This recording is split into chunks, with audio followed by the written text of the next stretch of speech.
Confirmation bias and my negative beliefs almost ruined my marriage before it even started. Let's talk about it. When my husband and I first started dating, my confirmation bias showed up as fear of abandonment. And I would constantly be worried that he was going to leave me. Anytime we argued, anytime he was upset, anytime he looked sad, my first thought was, oh, he's leaving. He has finally realized that I am not good enough and he is out of here. And it wasn't until I learned about confirmation bias and really started thinking about my past and where this idea of people are going to leave me and this fear of abandonment really stemmed from. Looking back, I can see how it started. When I was about 4 years old, I was taken from my mother by CPS and placed into foster care. Totally valid to be taken away. We can talk about that some other time. But the fact was I was ripped away from my mother. I was in foster care for about 2 years in the same home, and then I was ripped away from that home and I was placed with an adoptive family. Growing up, I always believed that adoptive family didn't really want me. They adopted me and my 2 younger biological sisters. I knew that my mom had wanted a baby girl, and my youngest sister was an infant when we got adopted. So I just grew up thinking, and turns out knowing, that they didn't really want to adopt me. It was just kind of a package deal.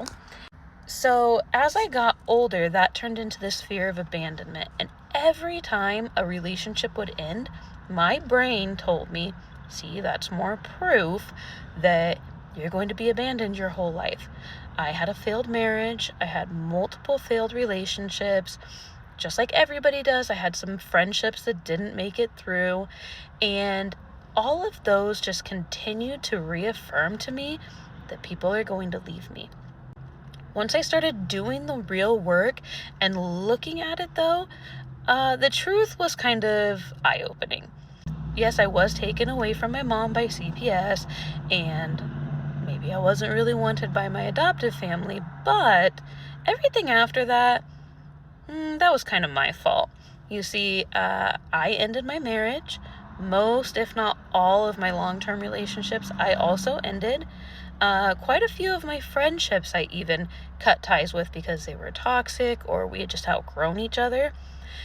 But that didn't stop my mind from telling me that they left me, that they abandoned me.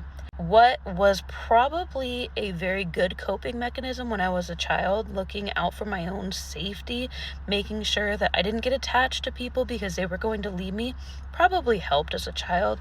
Once I became an adult, it really wasn't that helpful. And what that turned into is this severe anxiety that people were going to leave me.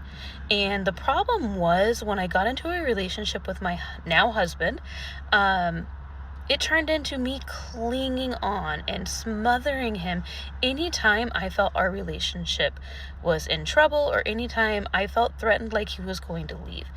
And it took a long time for us to work through that because when he gets smothered, he pulls back. He does not like it. He kind of takes a step back and withdraws into himself. And that would send me into this spiral of, oh my God, see, that's proof he's going to leave. And it was an ongoing thing. Luckily, he's a great man who supported my journey through healing, supported me through therapy and all of the self-help that I've been going through. And we made it through. Obviously, he's my husband now, but that doesn't mean that it wasn't a struggle over time. So follow along. The next few days, we're going to continue to talk about confirmation bias, how to start changing our thoughts, and also go over a somatic practice we can do to help relieve the tension that confirmation bias puts into our body.